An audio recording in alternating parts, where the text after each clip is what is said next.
This channel does not promote any violent, harmful, or illegal activities. All content provided by this channel is meant for an educational purpose only. প্রাথমিকে নিয়োগ দুর্নীতি মামলায় কারামন্ত্রীকে হেফাজতে চাইল ED. Chandranath সিনহাকে 7 দিনের জন্য হেফাজতে চাইল ইডি। নথি চাইলেও ইচ্ছে করে দেননি। চন্দ্রনাথ সিনহা রাজনৈতিক প্রভাবশালী, তদন্ত বিলম্বিত করার চেষ্টা করেছেন। কথা বলবো এই সমস্ত বিষয় নিয়ে। এরপর কি হতে চলেছে? সুমন মহাপাত্র আমাদের সঙ্গে রয়েছে। সুমন, সম্ভাবনা কি? দেখো, ইডি আধিকারিকরা, ইডির তরফের আইনজীবী, তারা কিন্তু কোর্টে যে তথ্য সামনে রেখেছেন সেখান দিয়ে তারা দুটো বিষয় বোঝানোর চেষ্টা করেছেন। এক, চন্দ্রনাথ সিনহা অত্যন্ত প্রভাবশালী, তিনি বাইরে থাকলে তদন্তের ক্ষেত্রে সমস্যা হতে পারে।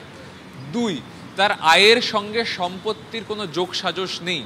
চন্দ্রনাথ সিনহা দাবি করেছেন তিনি কৃষিকাজ করে বা জমি বিক্রি করে এত টাকা আয় করেছেন, এত সম্পত্তি বানিয়েছেন, কিন্তু আদপে তা সম্ভব নয়। সঙ্গতিপূর্ণ সম্পত্তি তার নেই।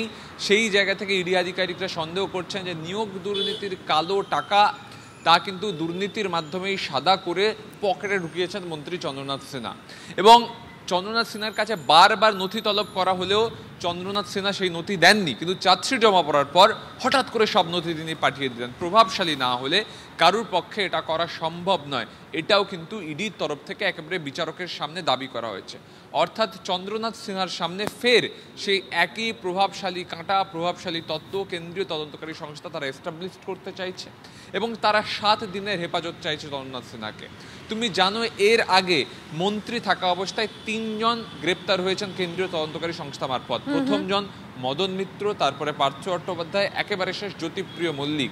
এবার কি চন্দ্রনাথ সিনহার নামও সংযুক্ত হবে এই তালিকায়? তার কারণ ইডি যদি তাকে হেফাজতে নেয় তাহলে কিন্তু তাকে হেফাজতে নেবে ইডি, এবং তারপরে কিন্তু ইডি জেল কাস্টাডিরও আবেদন করতে পারে।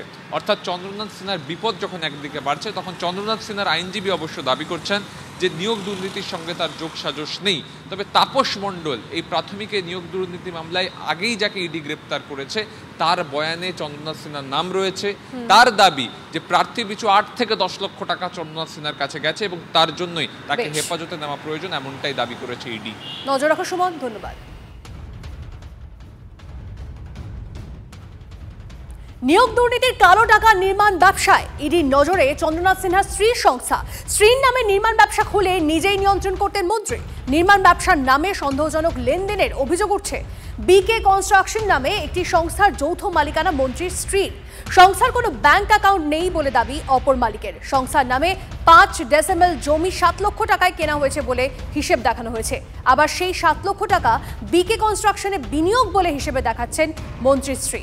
অন্য একটি সংস্থার সঙ্গে যৌথ উদ্যোগে 6 তলা আবাসন গড়েন মন্ত্রীর স্ত্রী।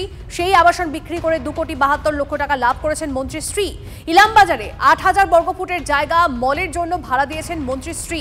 ইডির দাবি, চন্দ্রনাথের স্ত্রীর নামে এই নির্মাণ ব্যবসাগুলো দেখানো হলে তা আদতে নিজেই সামলাতেন মন্ত্রী। এইসব আবাসন প্রকল্পে বিনিয়োগ ও জমি কেনার টাকার সঙ্গে দুর্নীতি যোগ রয়েছে কিনা খতিয়ে দেখা হচ্ছে। আরও একবার আপনাদেরকে জানিয়ে রাখি, নিয়োগ দুর্নীতির কালো টাকা নির্মাণ ব্যবসায় ইডির নজরে চন্দ্রনাথ সিনহার স্ত্রীর সংস্থা। স্ত্রীর নামে নির্মাণ ব্যবসা খুলে নিজেই নিয়ন্ত্রণ করতেন মন্ত্রী। নির্মাণ ব্যবসার নামে সন্দেহজনক লেনদেনের অভিযোগ উঠেছে বলে খবর পাওয়া যাচ্ছে। এই মুহূর্তের আপডেট, বিকে কনস্ট্রাকশন নামে একটি সংস্থার যৌথ মালিকানা মন্ত্রীর স্ত্রীর। সংস্থার কোনো ব্যাংক অ্যাকাউন্ট নেই বলে দাবি অপর মালিকের। সংস্থার নামে 5 ডেসিমেল জমি 7 লক্ষ টাকায় কেনা হয়েছে বলে হিসেব দেখানো হয়েছে। আবার সেই 7 লক্ষ টাকা বিকে কনস্ট্রাকশনে বিনিয়োগ বলে হিসেবে দেখাচ্ছেন মন্ত্রীর স্ত্রী। অন্য একটি সংস্থার সঙ্গে যৌথ উদ্যোগে 6 তলা আবাসন গড়েন মন্ত্রীর স্ত্রী। সেই আবাসন বিক্রি করে 2,72 লক্ষ টাকা লাভ করেছেন মন্ত্রীর স্ত্রী। ইলামবাজারে 8,000 বর্গফুটের জায়গা মলের জন্য ভাড়া দিয়েছেন মন্ত্রীর স্ত্রী। ইডির দাবি, চন্দ্রনাথের স্ত্রীর নামে এই নির্মাণ ব্যবসাগুলো দেখানো হলেও তা আদতে নিজেই সামলাতেন মন্ত্রী। এইসব আবাসন প্রকল্পে বিনিয়োগ ও জমি কেনার টাকার সঙ্গে দুর্নীতির যোগ রয়েছে কিনা তা খতিয়ে দেখা হচ্ছে।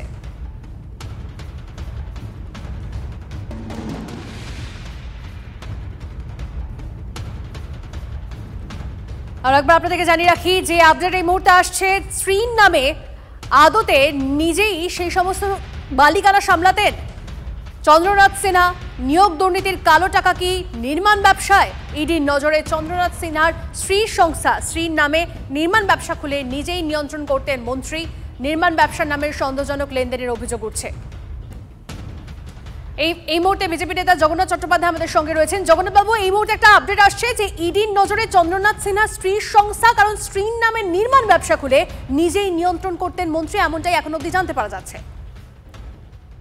দেখুন, আর্থিক তদন্তে এভাবেই পড়াতে পড়াতে পুরো বিষয় উঠে আসে এবং নিশ্চিতভাবে তদন্তকারী সংস্থা লিঙ্ক করতে পারবেন যে তার স্ত্রীর যে ব্যবসা তার সঙ্গে তার যে মূল অভিযোগ অর্থাৎ এই চাকরি বিক্রির অভিযোগ তার সম্পর্ক আছে।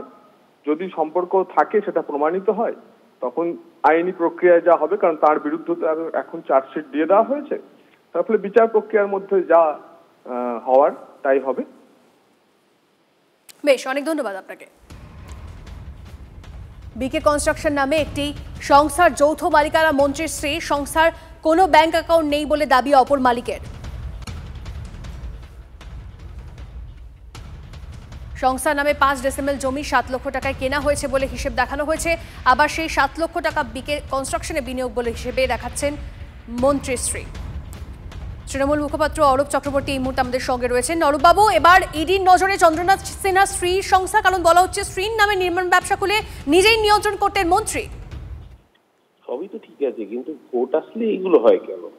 বাংলার মানুষ বারবার দেখে, যতবার ভোট আসে কখনো অনুব্রত মণ্ডলের মেয়ে, কখনো চন্দ্রনাথ মণ্ডলের স্ত্রী, তো ইডি বা সিবিআই এদের চোখে কিছুতেই পড়বে না কি করে জয়সার সম্পত্তি নরেন্দ্র মোদী যেদিন প্রধানমন্ত্রী হলো সেদিনকে 16,000 গুণ বৃদ্ধি পেল এক ফিনান্সিয়াল ইয়ারে।